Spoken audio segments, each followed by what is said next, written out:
last week was a retreat. Who had a fun weekend last weekend?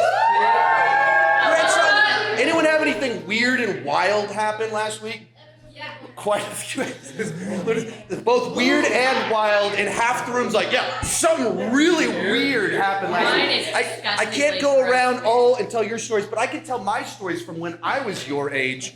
And I don't know if pranks are still as gross as they were back in the 90s, but they weren't allowed back in the 90s either. But somehow pranks still happened. And there was several years where it started with, emptying people's bags, turning their mattresses over, retaliation, and more retaliation. All of a sudden, someone's pooping on the floor in someone else's room. That's just started getting weird. So, me and my friends, this is the 90s, me and my friends didn't want our bags to be poured out or for someone to poop on the floor in our cabin. So we, of course, were obsessed with the movie Home Alone that had come out just a few years earlier.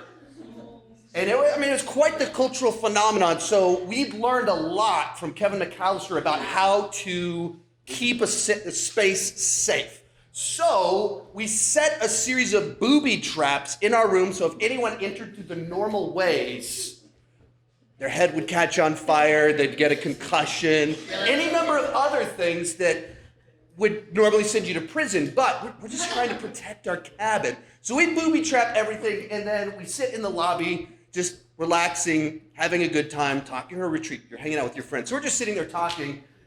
No way! That's pretty close to where this story is about to go, actually. So we're just sitting there, and we forget what we just did, because we're just having a fun time talking about whatever stupid things I talked about. It was probably really stupid if it was me talking about it in the mid-90s.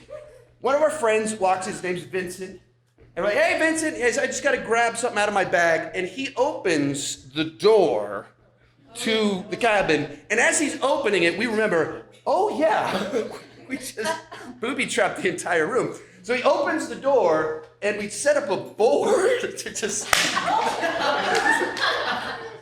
So he opens the board smacks him on the head, and he falls flat over, and we killed him. So, yeah, it escalated quite a bit. Yeah, but we did, knock him out for just a little bit. It's all good, though. He was still the best man at my wedding some 10 years later, so... we didn't tell him that it was me that gave him that concussion and caused the permanent brain damage that he has. But anyway, what are going on? So there's always weird, wild, goofy stuff that happens at retreats, but also retreats are where so much life change happens because you're taken away from all the distractions of life, taken away from all your favorite sins, put in a location where you're taught the Bible, you're put in small groups where you're talking about Jesus, and it's just like this super session and over a weekend of getting like 6 months worth of church all in this small window of time. And in that context, normally people have these realizations. So as we're in the middle of a series called Becoming, having a retreat in the middle of it, it's actually kind of a good thing because it's one of those contexts where you become more like Christ. And I'm sure many of you had big realizations, things where you're trying to make a difference, make changes. So we're going to just kind of continue along that path.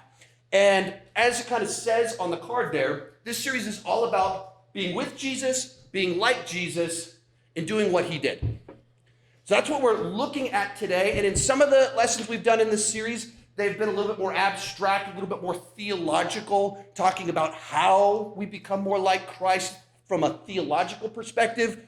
Today we're getting real practical. Like, what should it look like, and what did he do? What was the character of Jesus that we should have as followers of Jesus? To the extent that the idea is when someone looks at you as a follower of Christ, what should they see and immediately recognize in you?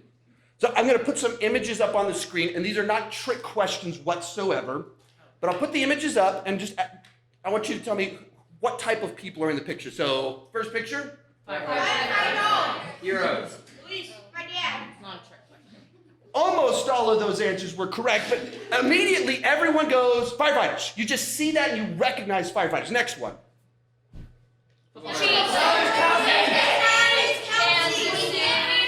Once again, a lot of right answers, a lot of really specific answers too, but you see this and you immediately know football player. Next one on here.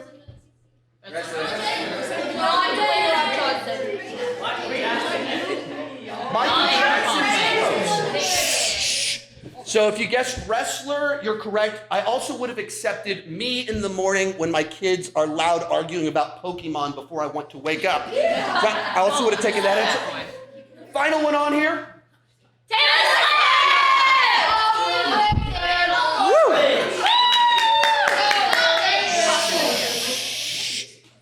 Half of you guys were really excited about that. The other half were less excited. But you immediately see Taylor Swift. You see singer person, guitar player. You see it. You immediately recognize something. What we're talking about today are what are the qualities that someone should immediately recognize in a follower of Christ? What should they see immediately? Where you see firefighter guy and you immediately go, firefighter. Like no one had to pause like, oh man, wow, who are the guys that look like that and stand in fires with hoses? Man, that's a tough, no one. Just do it immediately. In the same way, what are those qualities that immediately people should see in you as a follower of Christ? So we're going to be in Colossians 3 for all of this. His list starts in verse 12, and it says in verse 12, Colossians 12, therefore, as God's chosen people, holy and dearly loved, clothe yourselves with. Now, anytime you're reading the Bible and it says, therefore, you need to see what it's there for. So this is actually the verse that Trey gave me to teach on, or this next section, but it starts with the therefore, so I have to actually rewind a little bit to give the context. So we're going to go to Colossians 3, verse 1, where Paul says this, and he's talking to a church, talking to believers, and he says this, since then you have been raised with Christ. So Jesus died for you. He died. He rose. He paid the price for your sins. Because of that, set your hearts on things above where Christ is seated on the right hand. Set your minds on things above, not on earthly things. It's contrasting two ways of living, two ways that your life could look. One where you're focused on things of above, godly things. The other one where you're on earthly things. So he's going to list off a bunch of things that are the bad list. And you're going to look at the list and you're going to go, yeah, we can all pretty well agree those are not good things. So verse 5, I'm kind of trying to summarize this real quick, but verse 5, he says, put to death. It's pretty intense. Put to death, therefore, whatever belongs to your earthly nature, sexual immorality, impurity, lust, evil desires, greed, which is idolatry. Verse 8, but now you must also rid yourself of all such things such as anger, rage, malice, slander, filthy language from your lips, and do not lie to each other. The whole point of this is we're trying to create that scenario when someone sees you as a follower of Christ, they see a follower of Christ and what they're supposed to see. And he says, if you see all that stuff, that's bad. If you see those things, that's not what you're supposed to look like. So he says, rid yourself of it, but he also says, put it to death. You think what's the most extreme language he could use in terms of these qualities? Put it to death. So if you can make sure, keep that verse up there. Just pause right now. If you're taking notes in a booklet, if you have a brain that can remember things, if you got your phone out to take notes, just look at that list. You can't solve all of your sin issues in one day, but where's the one for you that you know you need to start working on? The one that you failed on this last week. What's the one that you know you need to work on? We'll be vulnerable up here. I had a bad week with anger for me. A lot of things just frustrated me and bad week for me. So that's the one for me. I look at the list and I go, ooh, Trey gave me the passage to teach on, and well, I failed on a part of this. Immediately, see it, I know that's the one for me. But for you, what's the thing that you don't need to just get rid of, you need to put to death? We all have a lot of things we need to work on. What's the number one thing? And, have that in mind. when you're talking with your leader, accountability partner, D group, whatever that is, know the thing that you can tell them, this is the one for me that I need to work on. Because those things that we have in our lives, if you leave them there, if you don't try and put it out, it only grows inside of you. It only gets worse. It only rots inside of you. When you leave those really nasty things, it's not good. And so often we have the little ones, we kind of put it to the side. We think it's okay. It only grows in secret and in darkness. It reminds me of a little incident when it took place over years, but sometime in late middle school through high school, guy down the street, David Benessi, he's the villain of this story, so remember his name. David Benessi, my friend down the street, and he toilet papered my house. We only had one tree, so it took all of 10 seconds to clean it up. But the fact that he would take toilet paper and throw it in my tree and make me clean it up, that was a great offense to me. So I was deeply offended at this, and I came up with a plan. I went and got a dozen eggs. And I put them in a jar. And I left them there to rot. Because if you just throw eggs at their house, they're fresh eggs. They don't stink yet. They're not rotten yet. So I was like, what if I rot this for a year? And I just have this, I could potentially totally infect his house, and they'll have to burn the house down because there's so much mold and destruction that will come from this incredible jar of eggs. So I just came up with this amazing scheme, put the eggs in the jar, nice and tight, put it under my bed, and a year from now, I'm going to get it. Only problem, I forgot about it. So, jump forward. I'm in high school, and my room starts to stink. And my mom just assumed a teenage boy doesn't understand deodorant yet. Boys in the room, please learn about deodorant. Please. Every retreat, there's one of you that hasn't learned yet. Please learn about deodorant. So my mom just assumed he doesn't understand deodorant. He's not showering enough. He's got some weird hormone imbalance that just makes odd smells come out of me. So my room just smelled for years. So it didn't matter what I did, it always smelled, because I forgot that there's the egg underneath the bed. And we know that, but I didn't remember that. My mom certainly didn't know that. Just everything smelled because of this egg. Jump forward. Right before my senior year, we moved, cleaning everything out. We're moving my bed. Out from under the bed drops a glass jar of pure, it's just black. It's pure mold, disgustingness of there's oh, that's why my room smells. It's that thing right there. And so we almost all passed out from discovering this thing. But when you save something like that for years, you don't throw it out. So I've kept it all these years. So, no, it's not the real one. Wouldn't that be amazing if I did do that? I saved it for 4 years. I might as well keep it even longer. I wish I'd done that. That would have been incredible. That would be amazing. But why do I tell this? I did this thing, literally out of bitterness, out of revenge, and I forgot about it, so it just rotted, got nasty, made everything smell and stink around it. All of those traits, if we can put those back up there one more time before we move on, when you let that fester in your heart, in your life, and you're not fighting back against it, your whole life starts to have that rot in it. And it might not be a literal smell, but in its own way, it's a lot worse. Because it's not just a bad smell, it's a bad way of living. It's a bad way of doing life, and it's not becoming more like Christ. So you have to identify those things. Get rid of them, put them to death, fight it. But Paul continues on. That's the bad stuff. He's going to go into what are we supposed to look like. So in verse 12, and he says, therefore, as God's chosen people, holy and dearly loved, clothe yourselves. So once again, if you're a follower of Christ, Jesus has died on the cross for your sins. You're one of God's people. What are we supposed to look like? And the language he uses is clothe yourself, not accessorize with and just add a little bit on top. It's not something small. It's literally this idea of wrap yourself in these things. So that when someone sees you, it's immediately obvious and apparent that this is what you are about. This is who you are. Completely clothe yourselves in them. So stop, think about ways that we clothe ourselves. I got a few pictures I'll put up here. Picture number 1. Aww. So you guys we're all here in Texas. You can see some snow. Any guesses as to when these snow pictures were taken? Yes, sir. No, we're in Texas. We're in Texas in this story. So our Texas stories. Snowvid.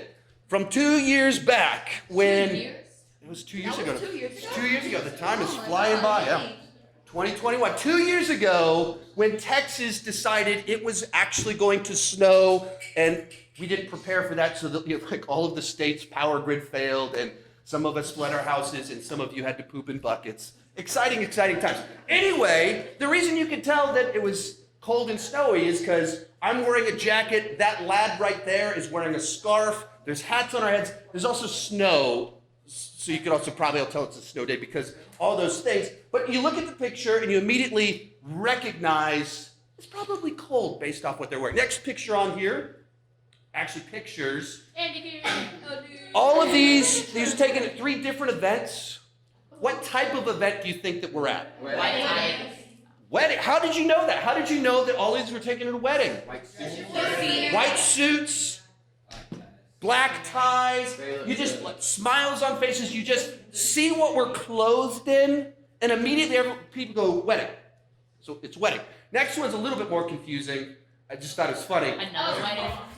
This isn't, it's not Sherlock Holmes. This is in fact me. I officiated a steampunk themed wedding, which is, it's weirder than you think. I'm trying to seriously go through wedding vows, and I'm looking out, and there's people with magnifying glasses in front of their eyes. There was a guy that misunderstood what steampunk is, so he's dressed like a leprechaun. And I'm like, and that's not a joke. There's literally a guy all bright green in the back. I'm holding back the laughter, and I'm dressed like that. How do you do anything serious? I show up I don't have anything steampunk. I barely know what this concept is. No problem, dude. Here's a leather jacket. Here's a hat. It's okay, looks like you got me all dressed up.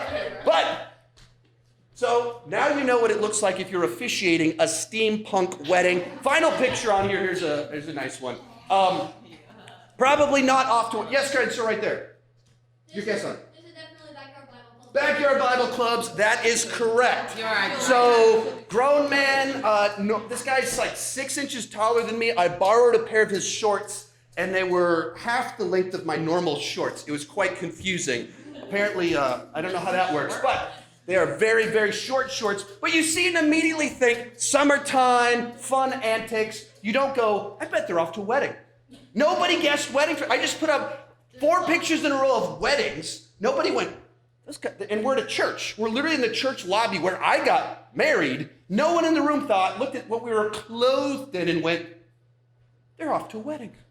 Because you look at it and immediately go, yeah, fun activities. What is this shirt that he's wearing? They both have animals on their shirts. What is going on here? Why is that grown man wearing such short shorts that are yellow? You see it and immediately recognize that quality about where we're at, and you make associations tied to that. So Paul is going to give us that list as Christians. When people see us, what should we be clothed in? Not just added a little bit, in those pictures, no one noticed whether I had my wedding ring on or not.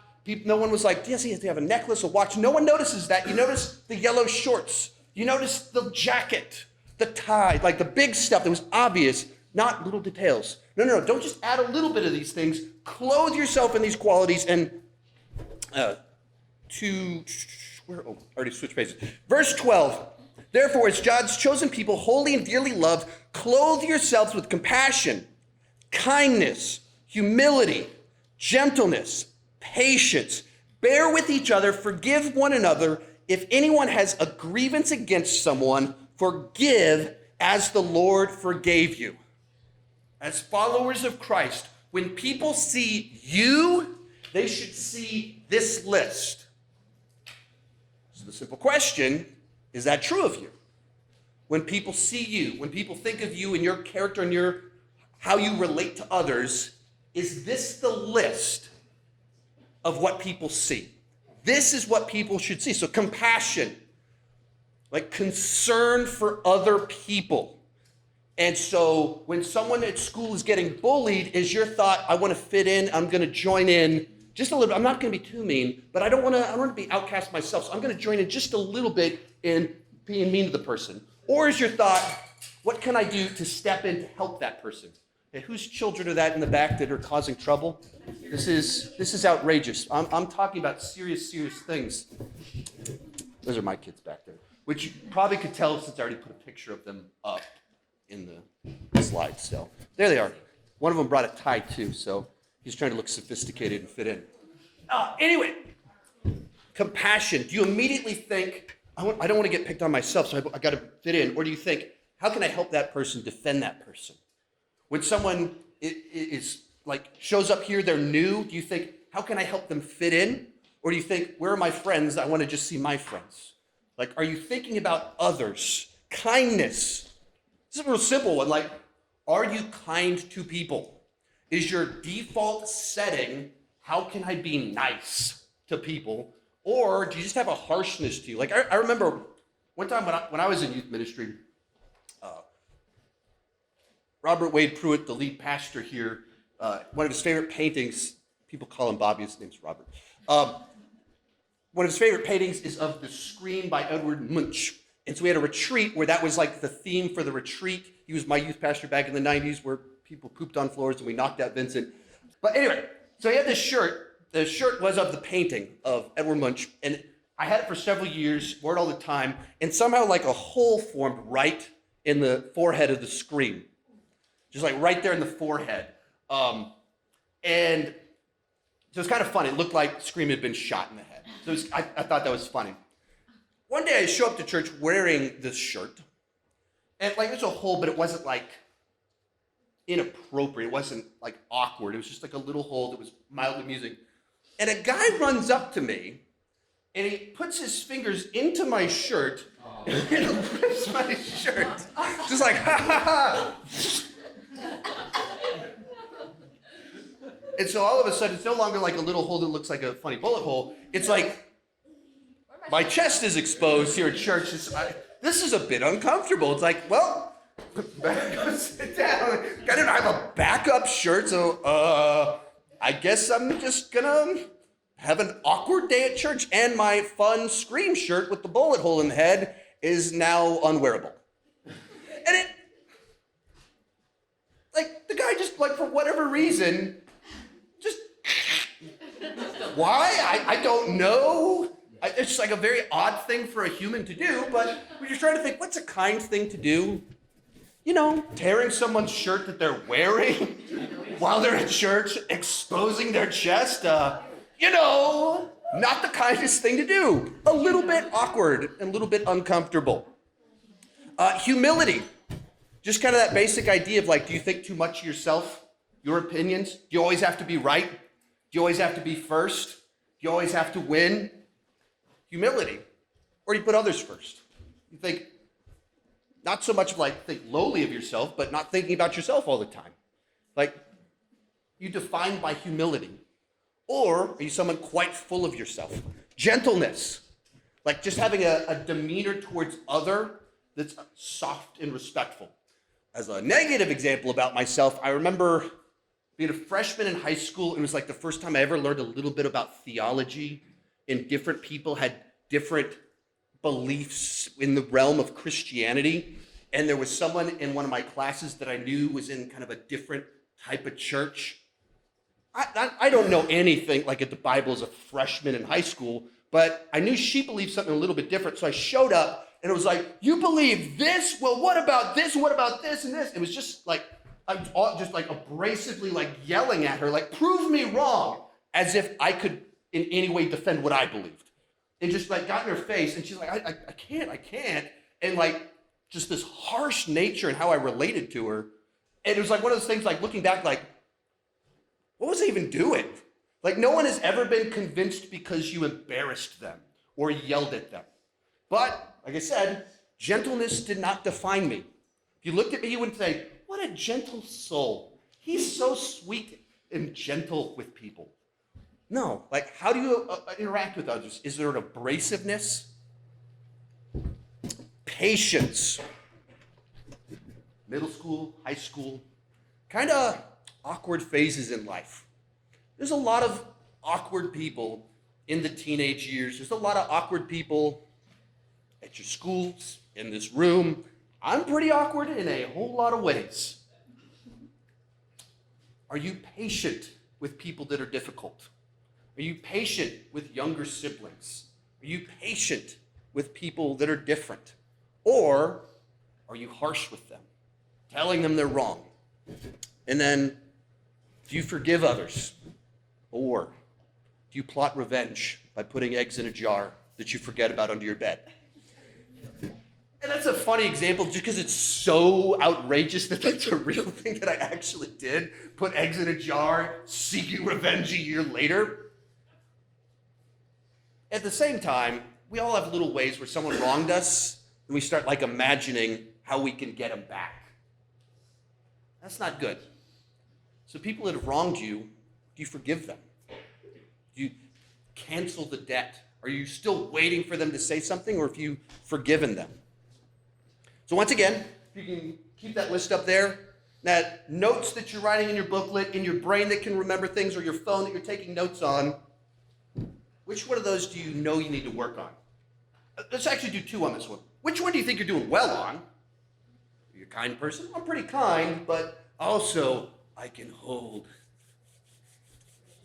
Certainly I count every offense. I plan out my revenge. But I'm a pretty nice person. So, like, which one is like you're doing well on? And which one do you know I got to work on that? That's the one right there. I'm not clothed in that. That does not define. When people look at me, they don't think, what a forgiving person. Which ones? And what time is it right now? How much time do we have? 12:03. 12:03. You're supposed to be done 3 minutes ago? Oh, well, No, we got an hour. he says we got an hour. Man, I'm gonna take even longer than that. I'm gonna talk faster then and skip some things in my notes. Verse 14 says, and all of these virtues, and over all of these virtues, put on love, which binds them all together in perfect unity. If you stop and think, it sounds a little bit corny, like, love one another, love people. But isn't it true? If you love people, aren't you compassionate towards them? If you love them, aren't you kind towards them? Humble, gentle, patient, forgiving? Like berating a girl in math class about theology, you don't think, what a loving thing to do. No. Putting the eggs in the jar, what? That was a loving thing. I'm giving him a dozen eggs. Kind of humble. Yes, I'm teaching him a lesson in humility. No. Wait, I have 10 minutes? Okay. Bless you. You look at it and you kind of go, love, that's the one that pulls it together. That if you get love, that you actually care about people, these other traits are kind of what that looks like when you live it out. When people see you, they should see love. Once again, it sounds corny when you write it that way. When people see you, they should see love. And at the same time, if you've clothed yourself in these qualities, if you've clothed yourself in love, the way Jesus did, the way Jesus lived, when people see the way that you treat other people, they see love, compassion, gentleness, humility. They don't see the bad list from the first part of the talk. And that's what you need to do. That's what you need to learn to do. It's like, which one of these do I need to grow in and do better in? In the United States right now, Christianity as a whole, which is it's kind of weird to talk about as a gigantic chunk of people. It's kind of an odd thing to do. But Christians as a group are not typically known as a loving group, which is crazy. Like that, at the heart of Christianity, our faith, what we're told that we should live by, love. But in culture, when people think of Christians, they think self-righteous, judgmental, too involved in politics, trying to tell everyone what they're supposed to do. They're hypocrites. When people see us as a group, they see all of those things.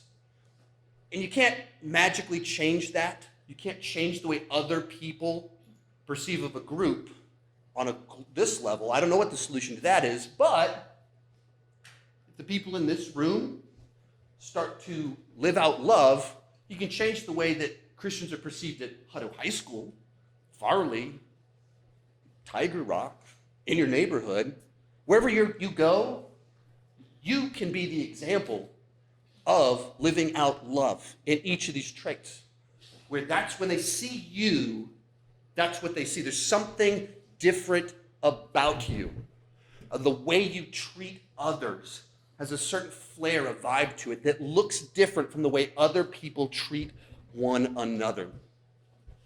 Going to close this out with this last section that says, let the peace of Christ rule in your hearts, since as members of one body you were called to peace, and be thankful. Let the message of Christ dwell among you richly as you teach and admonish one another with wisdom through the psalms, hymns, and songs from the Spirit, singing to God with gratitude in your hearts. And whatever you do, whether in word or deed, do all of it in the name of Lord Jesus, giving thanks to God the Father through him. There's so much in there that I could unpack. That could be a sermon in and of itself. But I just want to highlight one more quality. That when people see you, they should see thankfulness and gratitude. And you stop and think, if the Bible's true, we really believe this, that there's a God that created everything, that we have sinned against him, and he sent his son to die on the cross for us, and he offers himself to us, that he is all good, and we gain access to him, we have everything we need in him. All the other fun stuff in life that's amazing, it's nice, it's fun, but ultimately we get Jesus, and that's everything. We have everything to be thankful for, because when we deserved God's wrath, we got his grace, and we got him. We got God. We got everything. So as Christians, we have every reason to be thankful perpetually, constantly. That should be the state that we're constantly in. We live in a society that it's really kind of odd, because we live at this time where everything's amazing. You just go back 100 years, no one had air conditioning. People lived in Texas with no air conditioning 100 years ago. Why? I don't know. It's very hot. But running water, flushing toilets, in the scheme of human history, these are like new things. They were not common until very recently. We live in an amazing time. Most of you have a computer in your pocket that can shoot HD video and video chat with people. The leaders in this room remember a point in time where we saw movies where video chatting was happening. You're like, I wonder if someday I'll be able to talk with someone, there'll be video footage of them. That'd be pretty cool. You've only grown up in a world where that's just in your pocket all the time. And if you forget to write your sermon, you can use a free app that will write your sermon for you and read it for you. You live in this time with all these amazing things, but we always kind of want more. We always have this desire for whatever we don't have. As amazing things as we do have, we can always see what more someone else has. And we want it. Whatever that thing in us that everyone has, that desire for more. But at the core of that, that's a lack of thankfulness. There's a sense, in a way you kind of look at it, going back to the traits we talked about at the beginning, one of the verses talks about greed. What's greed? Wanting what you don't have. Instead of being content and satisfied with what you've already been given and being thankful for what you already have. And so the question is, are you thankful or are you entitled? And our natural inclination is towards that entitlement to want more, like I should have this too, even though we already have so much. And if you're in Christ, you have everything because you have Jesus. We always want more, whatever that sinful desire thing inside of us is. So are you thankful? You regularly remind yourself, like, what God did for us, as well as that you live in an amazing time where this room is air-conditioned. And the toilets flush. We don't have to use outhouses or dig holes, unless you go camping, if that's your kind of thing. That's not my kind of thing at all, so we don't do that. So I always have flushing toilets wherever I'm at. But there's so much to be thankful for, but so often we just think, what do I not have? So, final little deals to write in your notebooks, in your brain that can remember things, or in your phone. What do you need to be thankful for? What have you forgotten to be thankful for? Just pause and think about that. I mean, you do it every year at Thanksgiving. That should be a regular thing, being thankful for all that God has done for us, all that God has given us. Ultimately, of course, giving us his son. But even the little small things in life. Even things like, your adults in this room, remember before you had Netflix, and every there's so many TV shows that it's tough to even know what to watch. Like at nighttime, like I want to put something on, and there's too many options. So I spend an hour just looking at what's available and then fall asleep. Because there's too many options. When we were growing up, you just had 5 channels or what if you had cable, maybe you had more, but there's so much. There's so many things that are so awesome to be thankful for. But we always think about that thing that we don't have. So as we kind of close out, look at your notes or the things you remembered in your brain. This week, what's the thing you need to work on to become a little bit more like Christ? What do you need to put to death? And what's that trait that you need to work on so that when people see you, they see the compassion. They don't see the crazy person that put eggs in a jar to get revenge. Be that best version. Become more like Jesus and have that image in your mind of what that looks like for you. Let's pray.